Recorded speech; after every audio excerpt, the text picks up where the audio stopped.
Happy New Year from Simon, Saint Depraved. I want to preface this short video with I love the song that I'm about to talk about. Most of what's on this channel already is secular songs, and my love of the Cure and Depeche Mode is well documented here. But I do also love some contemporary worship music. And That's Who I Praise by Brandon Lake is one of them.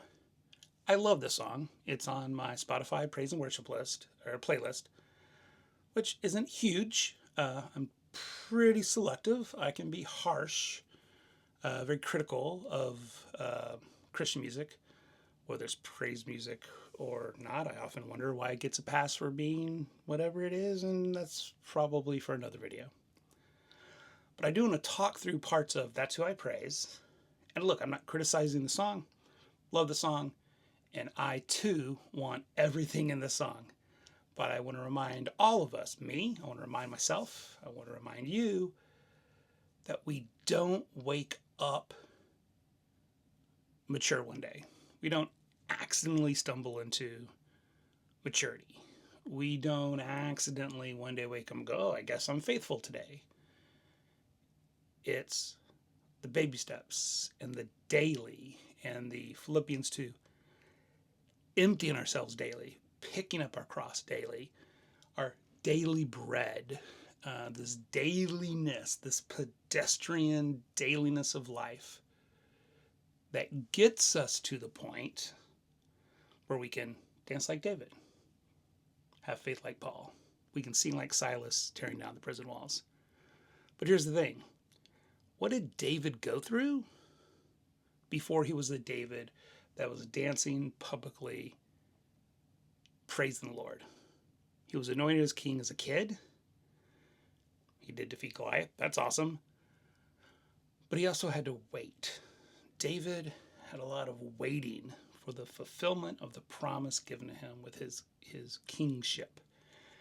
And before he became king, the previous king that he was going to replace was trying to kill him. And when he did dance in his loincloth before the Lord, he was kind of told not to. He was criticized for it. So I too want to dance like David, but am I willing to go through what David went through to dance like David? Or as Jesus said in Luke 14, am I willing to count the cost? Have I counted the cost of dancing like David? I want to dance like David. I want to faith like Paul. Do you? Do we? Personally, I'm much more of a Peter than I'm a Paul. But Paul didn't wake up one day with the faith of Paul. Sure, he had the road to Damascus. He met Jesus. He saw the light, the whole thing. Glorious story. Awesome. Awesome. But how many times was Paul shipwrecked? How many times was he stoned? Ultimately, he was martyred for his faith. Do you want a faith like Paul? Do you want the thorn in your flesh that you pray to God to remove, but God decides not to remove it? All of those things made Paul who Paul was. So when we sing, I want to dance like David, I want to faith like Paul, that's what Paul went through for that faith. I want to sing like Silas tearing down the prison walls. This one's easy. He's in prison. Do you? Are you willing to go to prison for your faith? Because to sing like Silas tearing down the prison walls dictates that you're in prison for your faith. Talk about counting the cost. All right, I want to face the fire, won't burn me though. God's got my back, Shadrach, Meshach, Abednego. I love the story, right? The fourth man on fire, awesome. Here's the thing. We know, we have the luxury of hindsight. We get to look back at this story and go, wow, they showed so much faith and God was so awesome. You know, I believe it was a pre-incarnate Jesus, but the messenger of God, the angel of the Lord, the messenger of God, pre-incarnate Jesus, is in the fiery furnace with them. Beautiful. What an act of faith.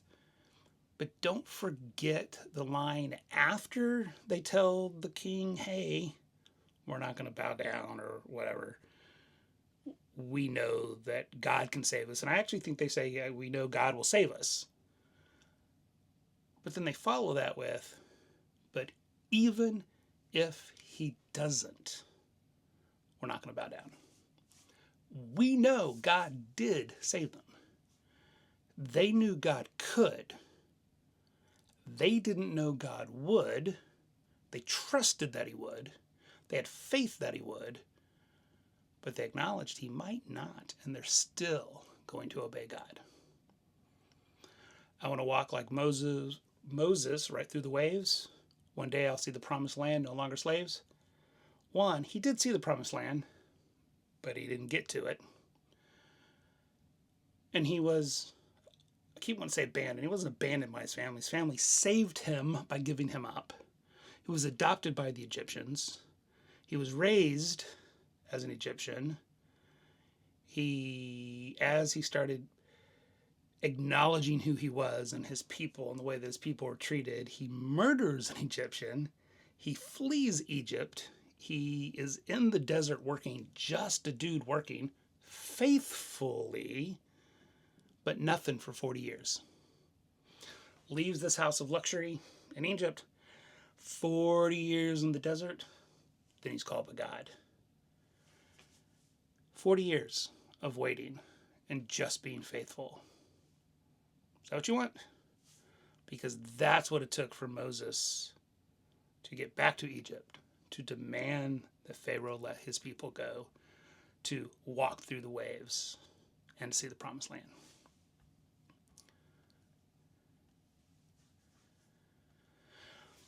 Last little bit about what he wants.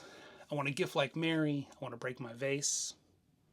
I get it, but let's not forget she was criticized for doing so. Are you willing to praise and worship God in a way that gets criticized? Even elsewhere, when her sister Martha is serving and working, she's at Jesus' feet, she gets criticized for that too. I want to sleep like Daniel, even in the lion's cave. All right, I get it. Again, this extraordinary story of a faithful man and God's faithfulness. But let's not forget what Daniel went through to get to where he was being faithful. Now, Daniel, and I forget the wording, as was his habit or something like that. I mean, he prayed regularly. He was faithful in little things. He was faithful in his diet. But let's not forget that he was a child who was taken from his homeland as a slave, in our current vernacular, trafficked, child trafficking to a whole nother country where he was expected to work for them. He was faithful in his diet. He was faithful in his prayer. And that faithfulness in prayer is what got him to the point where he was in trouble with the kingdom and the king and thrown into the lion's den. I want that kind of faith too, but I'm not always sure I want to go through what Daniel went through to end up with that kind of faith. Last little bit, this is kind of my favorite part. I want to love like Jesus, that kind of grace. I want to live like I've got no more precious time to waste. I'm going to give him glory with all my thanks because there's no greater, stronger, higher name, and that's who I praise. Do you want to love like Jesus? Because Jesus loved sacrificially. Jesus went to the cross because of his love and to show us grace. I do want to love like Jesus, but I don't always want to, Philippians 2, empty myself and take up my cross.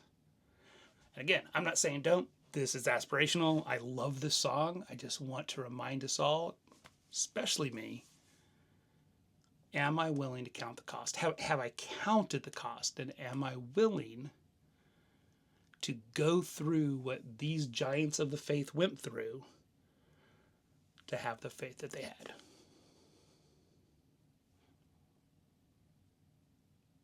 I sure hope so. It's my goal. It's what I want. I want everything that I'm going through currently to end with me being more like Jesus, more loving, more gracious. It's my prayer for me, and it's my general prayer for you all. Until next time, God bless, Godspeed. No, that's not how I want to end. I want to end with, we serve a big God who can do big things. And if you're a Christian, you don't just serve a big God, but you have a big God inside of you. We have the Holy Spirit in us. We have the creator of the entire everything inside us.